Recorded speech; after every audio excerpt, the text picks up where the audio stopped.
बोले श्री सतगुरु महाराज की जय। सतगुरु धनीदेव चंद्र जी महाराज की जय। महामती श्री प्राणनाथ प्यारे की जय। सतगुरु श्री राम रतन साहेब की जय। मेरे प्राणनाथ, मेरे आत्म संबंधी सुंदर साथ जी, आप सभी के चरणों में मेरा कोटान कोट प्रेम प्रणाम। तो मेरे प्यारे सुंदर साथ जी, इस प्रकार आपने गत भाग में जाना कि कैसे वो श्याम सुंदर श्री कृष्ण महाराज नंद नंदनी का छोरा कैसे अपने बाल स्वरूप में क्रीड़ा कर रहे हैं, खेल रच रहे हैं हाथी राम महात्मा जी के साथ। और हाथी राम महात्मा जी मंत्र मुग्ध हो जाते हैं उनकी लीलाओं को देखकर। और जब उनसे पूछते हैं कि भैया तुम्हारी इच्छा क्या है, क्या तलाश है तुम्हें, तो मजाक में हाथी राम जी बोल देते हैं, अरे बालक, क्या आप मुझे तृप्ति का राज दिलवा दोगे।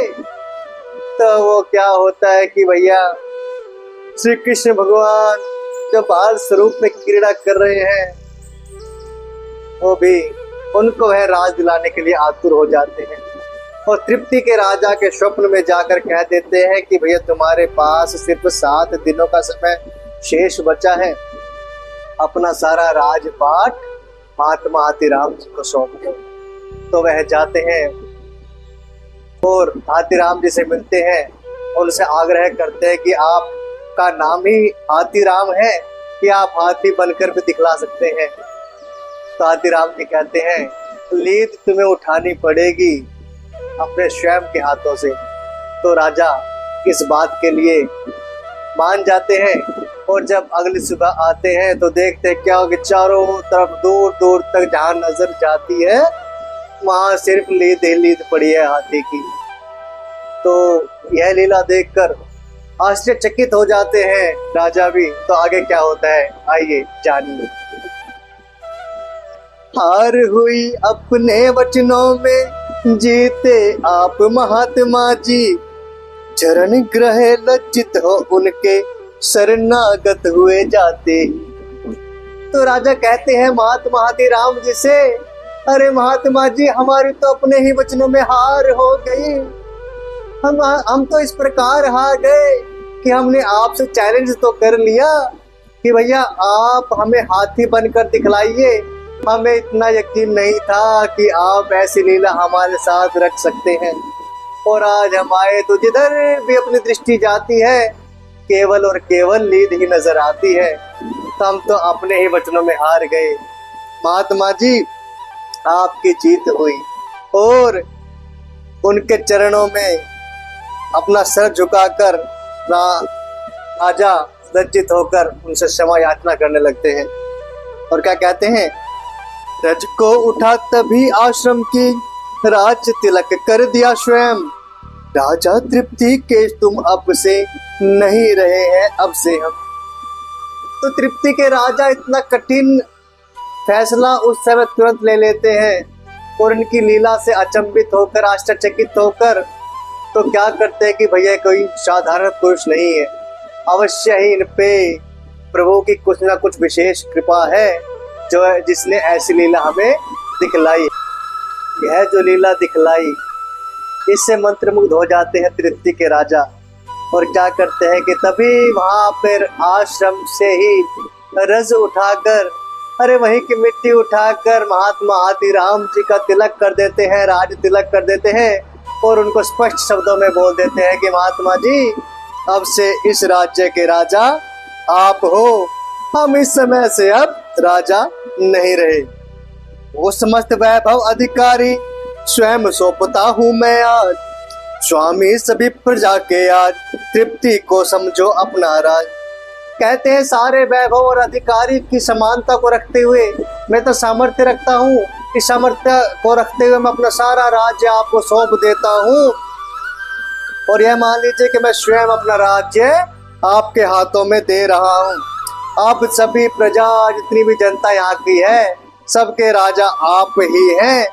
और अपना ही राज आप तृप्ति को आप मान लीजिए। मैं हूँ सिर्फ 4-6 दिन का कुछ घड़ियां बाकी हैं शेष, इसी वास्ते सौंप रहा हूँ हाथ आपके सभी प्रदेश।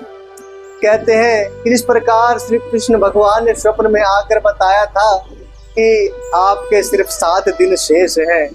तो यही बात महात्मा जी को बताते हुए कहते हैं राजा कि मैं केवल और केवल 4-6 दिन का है, मेरी आयु केवल 4-6 दिन बची है, जिसमें कुछ घड़ियां ही बाकी बची हैं। इसलिए मैं सब कुछ आपके हाथों सौंप रहा हूँ और सारे के सारे प्रदेश अपने राज्य के मैं आपको देता हूँ। अब उत्तरदायित्व आप ही पर है इसका सब महाराज, हम तो उऋण हुए अब इससे सौंप दिया सब तुमको आज। कहते हैं अब इस राज्य का जो भी उत्तरदायित्व है सब आपके ऊपर है, यहाँ का कार्यभार सभी अब आपको संभालना है और हम आपको आज यह सौंप रहे हैं। मैं तो आज मानो एक बहुत बड़े ऋण से बचा हूँ, एक मेरा कर्ज माफ हुआ, इस प्रकार मुझे ऐसा अनुभव हो रहा है। तो कोई कर्ज मेरे ऊपर चढ़ा हुआ था और उस कर्ज से मुझे आज मुक्ति मिल गई। अब तो बस आपको ही यहाँ पर सब कुछ देखना है। हाथी राम महात्मा को जब वैभव राज हुआ उपलब्ध, बाल स्वरूप एकदम याद आया, मन के कान तोतले शब्द। जब राजा महात्मा जी का राज तिलक कर देते हैं और सारा राज्य प्रदेश उनको सौंप देते हैं, तो तुरंत हाथीराम महात्मा जी को वह शब्द याद आ जाते हैं, वह बाल क्रीड़ा याद आ जाती है श्याम सुंदर की, जो उन्होंने तोतले शब्दों में कहे थे कि अवश्य ही तुमको तृप्ति का राज मिलेगा। खेल खेल में राज मांग कर मैंने क्या अपराध किया, था विरक्त निर्द्वंद भक्त में अब यह बोझा लाद लिया।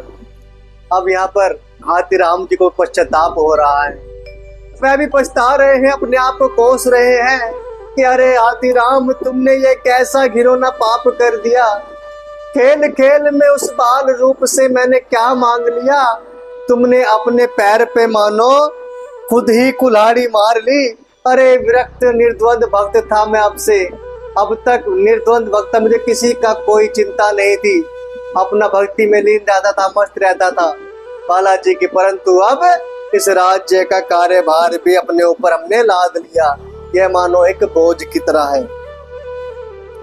चलिया चल कर खेल खेल में ठक्कर ले गया हाथों हाथ, ठगा गया मैं अनजाना बालाजी तुमसे बातों बात। कहते कि भाई श्री कृष्ण भगवान श्याम सुंदर एक छलिया के रूप में आए और खेल खेल में हमको छल कर ले गए, और अब तो ऐसा हो गया कि मैं तो भाई अनजाने में इस प्रकार ठगा गया। अरे बालाजी महाराज आपने मुझे क्यों ठग ले, मुझे पता भी नहीं चलने दिया और आप मुझे ठग कर भी ले गए। हाँ बालाजी कूक मार कर हाथीराम विलख हो उठे बिरह अग्नि में, ले कर बालाजी नाम। हाँ बालाजी इस प्रकार की आवाज हाथीराम महात्मा मार रहे हैं, रो रहे हैं, विलक रहे हैं। तो किस प्रकार का उनका स्वभाव नहीं है कि वे किसी राज्य को संभाल सके। उनके अंदर कोई लोभ लालच नहीं था, परंतु बाल स्वरूप की क्रीड़ा में इस प्रकार मंत्रमुग्ध हुए कि उन्होंने मजाक में कह दिया कि क्या आप हमें तृप्ति का राज दिलवा दें। और ऐसा ही संभव भी हो गया कि तृप्ति का राज मिल गया, लेकिन महात्मा जी को मार कर रो रहे हैं, चिंतित हो रहे हैं, परेशान हो रहे हैं कि अरे हाथीराम ने तूने कैसा घिनौना अपराध अपने सर मत्थे मढ़ लिया, ऐसे कैसे काम चलेगा। इस प्रकार का विलक विरह में ले क्या बुला रहे हैं हाथीराम जी, केवल बालाजी का नाम पुकार रहे हैं, हे बालाजी आइए, आपने मुझे किस धर्म संकट में डाल दिया। हाथीराम भक्त बहुत तेरा बाला चिल्लाया, किंतु मोहिनी छवि बालाजी की फिर देख नहीं पाया। देखिए क्या लीला है, भगवान ने स्वयं आकर दर्शन दिए, लेकिन जब इस प्रकार का कार्य हुआ कि हाथीराम जी को ना चाहते हुए भी राज्य का कार्यभार उनको प्राप्त हो गया। हाथी राम भी चिल्ला रहे हैं, हे बालाजी, हे बालाजी, मुझे ऐसा आपने क्यों दे दिया, मैं इसको संभाल पाऊंगा कि नहीं संभाल पाऊंगा। अरे हाथी राम तो आपका भक्त था, उतना ही बहुत था। लेकिन क्या हुआ, कितना ही चिल्लाए बालाजी बालाजी, परंतु उसके बाद हाथी राम जी उस मोहिनी छवि के दर्शन दोबारा नहीं कर पाए, क्योंकि वह अपना कार्य पूर्ण कर गए। राज्य भार सब किलकिला का, राज्य भार सब किली कला का चिन्ह मात्र कर छोड़ गए। मोहना मोहन तुमसे किंचित एकदम रिश्ता तोड़ गए। अरे भगवान, हे बालाजी, ये कैसा कार्य आपने कर दिया हमारे साथ कि सारा राज्य का कार्यभार हमारे ऊपर सौंप कर चल दिए। क्या तुम्हें मोहन, हे श्याम सुंदर, क्या जरा भी मोह नहीं रहा हमारी भक्ति का? क्या आप हमारे बारे में जरा भी नहीं सोच सके? राज तिलक की रस्म अदा हुई, गद्दी पर पधरा कर उनको आदर किया प्रजा ने सारी, हाथी राम महात्मा को। उस समय तो स्वयं राजा ने राज तिलक किया उस आश्रम की भूमि से मिट्टी की रज उठाकर। लेकिन अब जो राज तिलक की प्रक्रिया पूर्ण रूप से जब हुई तो प्रजा ने भी वहां पर सबने मिलजुल कर हाथी राम जी को वहां का राजा स्वीकार कर लिया। 4 रोज के बाद स्वयं राजा ने चोला छोड़ दिया। संस्कार अंत्येष्टि क्रिया का भक्त राज ने आप किया। जिस प्रकार श्री कृष्ण भगवान ने स्वप्न में आकर कहा था, उनको चेताया था कि आपकी आयु सिर्फ इतनी बची है, वही चीज हुई कि 4 दिन के पश्चात जब राज तिलक हुआ महात्मा जी का, तो उसके 4 दिन के पश्चात राजा ने अपना चोला वहीं पर छोड़, उनका प्राणांत हुआ, उनका देह छूट गया। और जैसे कि एक इच्छा हुई थी कि अंत्येष्टि संस्कार भी राजा हाथी राम जी के द्वारा किया जाएगा, क्योंकि अब हाथी राम जी राजा बन गए, तो उनका अंत्येष्टि संस्कार भी राजा ने, जो बालाजी के भक्त हैं और राजा का कार्यभार संभाल रहे हैं, उन्हें अपने हाथों से किया। उसी टेकरी पर बालाजी का एक मंदिर बनवाया, साथ साथ एक मठ अपना भी हाथी जी ने चुनवाया। जिस टेकरी पर वह मंदिर था और जहाँ पर वह रहा करते थे, वहीं पर बालाजी का एक मंदिर उन्होंने बनवा दिया और साथ साथ अपना भी एक मठ वहां पर उन्होंने बनवा दिया, जहाँ पर साधु संत आकर विश्राम कर सके।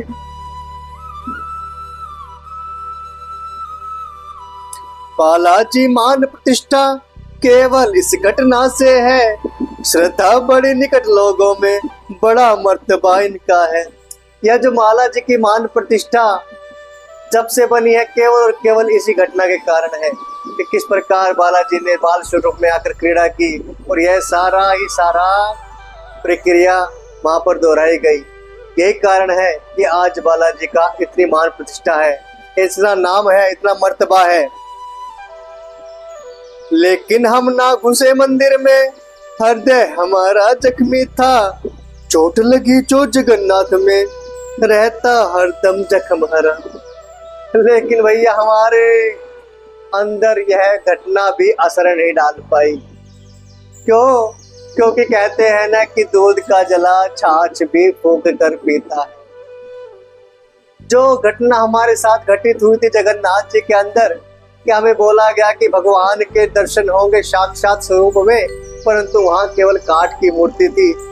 उस घटना को जब भी हम याद करते हैं तो हम विचलित से हो जाते हैं कि यही कारण है कि हम मंदिर में तनिक भी नहीं घुसे। क्यों? क्योंकि जो जख्म है वो कब याद करते ही बातों को हारा हो जाता है, पता भी नहीं चलता। बालाजी से भी हुआ आगे निज प्रस्थान, प्यारे आगे निज प्रस्थान।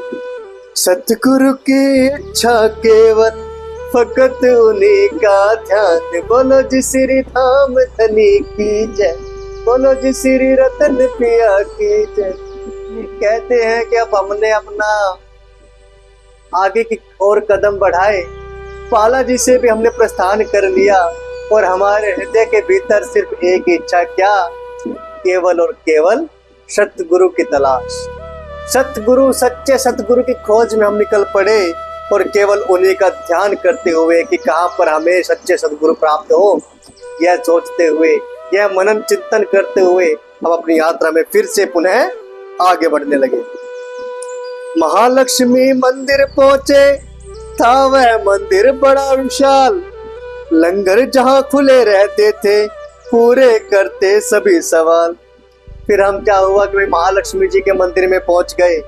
यह एक मंदिर बहुत ही बड़े आकार का था, बहुत विशाल मंदिर था और यहाँ पर हमेशा ही लंगर 24 घंटे लंगर लगा रहता था और सभी की इच्छाएं वहां पर पूरी हुआ करती थी।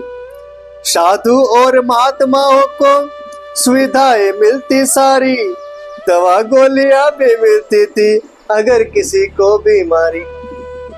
कि जो भी साधु संत वहां पर पहुंचते उस मंदिर के अंदर महालक्ष्मी जी के, उनको हर प्रकार की सुख सुविधा का वहां पर अनुभव होता था, हर प्रकार की सुख सुविधा वहां पर मिलती थी। अगर मान लीजिए कोई साधु संत किसी बीमारी से ग्रसित है तो उसको वहां पर दवाई का भी उपलब्ध हो जाती थी, दवाइयां भी उसको वहां पर मिल जाती थी समय पर। छोड़ छाड़ इसको भी पीछे, अपना हो जा गिर जा पहुंचा, मिले जुले एक जगह बहुत से संत महात्मा थे बैठे। कि यहाँ को भी छोड़कर हम आगे पहुंच जाते हैं और ऐसी जगह पहुंच जाते हैं कि वहां पर बहुत हमें साधु संत बैठे हुए मिल जाते हैं। उन्हें देखकर पास पहुंच गए तो ऐसा अपना सत्कार हुआ, देखकर हमें इशारा हाथों का उन सब ने भगा दिया। हमने तो सोचा कि भैया साधु संतों की टोली बैठी है तो क्यों ना इनके पास ही बैठा जाए, यहीं पर विश्राम किया जाए। परंतु हमारे साथ यहाँ भी एक बहुत अच्छा स्वागत हुआ कि जैसे ही उन्होंने हमें उनकी ओर बढ़ते हुए देखा, हमें इशारा कर कर उन्होंने वहां से भगा दिया। हाथों से संकेत मिले एकदम से, कितने ही हमको प्यारे, कितने ही हमको था मतलब स्पष्ट, सभी चिल्लाए हमको हरने को। बोलो जी श्री धाम धनी की जय, बोलो जी श्री रतन पिया की जय। क्या हमें ना जाने कितने संकेत उन्होंने अपने हाथों से दिए कि तुम यहाँ से चले जाइए, और हमारे ऊपर चिल्ला रहे थे, वो हमें वहां पर रखना नहीं चाह रहे थे। यही इनका मेन उद्देश्य था। एक साथ आधर इतनों से पाया तो स्वीकार किया, ऐसे भाव देख कर उनके मैं हर करके बैठ गया। कितना स्वागत, कितना आदर सत्कार जब इतने संत महात्माओं से एक साथ मिलता है तो हमने भैया हंसकर स्वीकार कर लिया। और क्या हुआ कि हमने भी ऐसे उनके भाव देखकर हमने भी वहां से जाना ही उचित समझा और वहां से मतलब उनसे दूर हमने बैठना उचित समझा। थोड़ी देर बाद एक साधु खड़ा हुआ आकर के आगे, ऐसी दशा देख करके अपनी फटकारा हमको आके। कि कुछ समय के पश्चात ऐसा होता है कि उन साधुओं की टोली से एक साधु उठकर आते हैं क्योंकि हम उनसे दूर बैठे हैं, वो हमें अपने पास बैठाना नहीं चाह रहे थे। और हमारी इस प्रकार की दशा, इस प्रकार की स्थिति देख कर वो हमसे फटकार कर बोलते, क्या शर्म नहीं आती क्या तुमको, इस प्रकार नंगे फिरते। घर से निकल पड़े साधु।